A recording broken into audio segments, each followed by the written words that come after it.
Okay, sorry. Okay, so next situation is interest accrual, right? So that's the famous one, right? Can he get the interest? It is permitted to receive interest in a bank account whose interest is compounded daily, including Shabbos and Yom Tov. Right. Okay. So meaning you have money in the bank.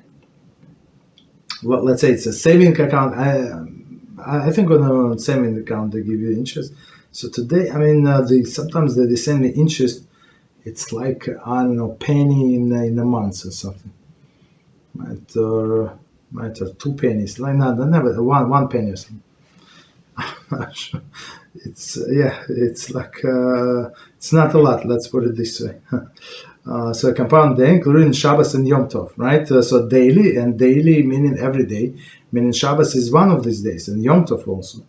This is because the banking day follows the secular calendar, which begins and ends at midnight, whereas Shabbos and Yom Tov begin and end in the nightfall. So here's it's actually to our advantage, right? What is to our advantage? That that even though they say this what is it? This interest is on Saturday, right? For Saturday. So for there, when they say Saturday, it means for Friday midnight, right? Non-Jewish midnight, right? And until the next midnight, meaning Shabbos midnight. So for sure, it started with Shabbos, right? Interest on Shabbos, but that it's also included weekday, meaning for them it's still Saturday, but for us it's actually Sunday. Okay, after the nightfall. Okay. Does the interest for Shabbos and Yom Tov always include the interest from the preceding or following the weekday period? Okay. Okay, so which is good. Hagaon Moshe finds in Zatzal rule that even interest in 2 consecutive days of Yom Tov is permitted. Right? In diaspora we have two days of Yom Tov. So except Rosh Hashanah. Rosh Hashanah is stricter, but for others,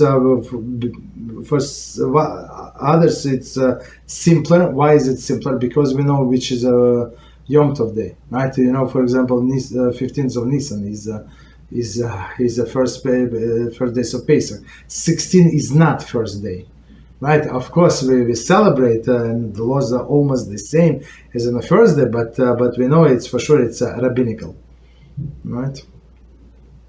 So let's see. Since our obligation, obligatory custom to observe 2 days of Yom Tov stems from the ancient calendar doubt, right? So when we did not know, when we did we were declare Rosh Chodesh based on the witnesses, right? Ancients calendar doubt as to which was the correct day, right?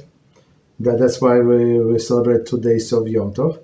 One of the 2 days may be regarded as weekday with respect to the issue of Yom Tov earnings. So if you say for sure one is rabbinical day, so one is a Yom Tov and one is not, right? So what does it mean? One is not. So meaning that you can make money, you can make interest on that. Okay. Not make, but receive interest from the bank. Thus, the interest for the true day of Yom Tov accrues together with interest for the weekday period. So meaning even two consecutive days, there is no problem. This leniency is viewed as one of the days as a weekday does not extend to other Yom Tov laws, right? So that's the only exception, right? Otherwise, almost all of the laws. We learn in our classes laws of Yom Tov about, for example, medicine. Taking medicine on the second day, it's a little more relaxed and other things, right? But otherwise, yeah. we treat it as like 97% is a Thursday. Okay. However, when Yom Tov falls on Friday or Saturday or Sunday, Sunday, there are definitely two consecutive holidays. There is Shabbos and Yom Tov, right? So if it's on Friday, so it's Friday and Shabbos for sure, right? Friday and Shabbos, what does it mean? That second day coincides with Shabbos. So Friday is the first day, then Shabbos is the second day of Yom Tov, right? So here it's not going to work out, right? Those for sure two holidays, okay. Or if it's on first days of on Sunday, so meaning Shabbos and then the second day, okay. So this leniency above does not apply, of course. Similarly, the 2 days of Rosh Hashanah are both considered to be definitely holy. In those instances, interest for the banking day that covers only holy period is forbidden. Okay. Forbidden for the benefit. Since one cannot instruct bank not to issue interest for 1 day, one should calculate how much interest accrued and give the amount to charity in a manner whereby he derives no benefit from his donation. So basically, here they give you interest. I mean, as I said, I get a penny or something a month, maybe less. Maybe one penny in a few months. Okay, so but let's say somebody have like a lot of savings, right, and they get interest. So in this case, of course, he cannot go to the bank and say don't charge, don't give me interest for this and this day. I mean, it's done in a computer by computer. No person is going to do adjustments for you. Say you don't like the money, you can throw it like in the garbage. They go donate somewhere, and that is a proper way of dealing with that, right? So you have to donate, but you have to donate without deriving any benefit, like anonymous, right? Right. So it cannot be announced like that he did it. So anonymous, not receive any honor or appreciation for the donation. This is the opinion of Hagaon, Harav, Moshe Feinstein Zatzal.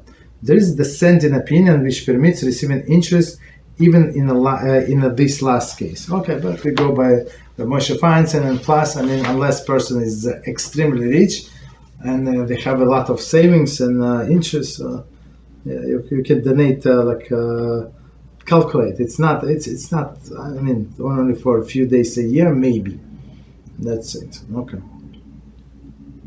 So we started now.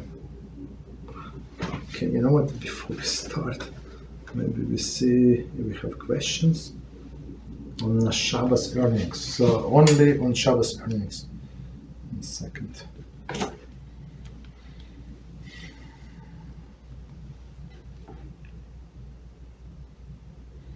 Okay.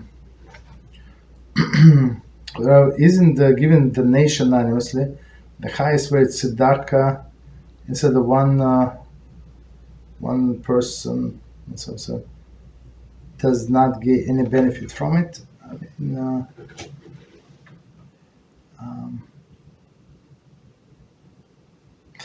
again, isn't given the nation anonymously the highest way to? So I mean, anonymously meaning that when we say anonymously, meaning that the person who gets the donation, he would not know who gave it to him, right? And person who gives does not know to whom he gives, right? So he would not. Right. So that's the highest level. Anonymously, I mean, if we do anything anonymously, as I think Ben Ish Chai said, we're going to close all the synagogues, right? Because people would not give, basically. So people like appreciation, right? They like beads, they like donate, so everybody know that they would write them in a bulletin, right? That this family sponsors for in memory of such and such person, so you know how much they donate. Okay, so that's not a problem. Okay, Rav, if one If one donates the interest accrual, but claims tax benefit, no, we cannot. As we said, there is no benefit. Does it count the benefit from his donation? Yeah, 100%. Yes. So how will it count as his donation if he writes off from the tax? Right? He saves money. Right. So yeah. So we cannot do that. So meaning he does exactly as when we discuss a thief, right? A thief, and he does the Shiur. So of course, most likely, not most, in a situation when he cannot remember. There is no way for it to remember from how many people he stole, exactly how much. So in this case, he approximates and give it to public cause, right? But without deriving any benefit. Okay.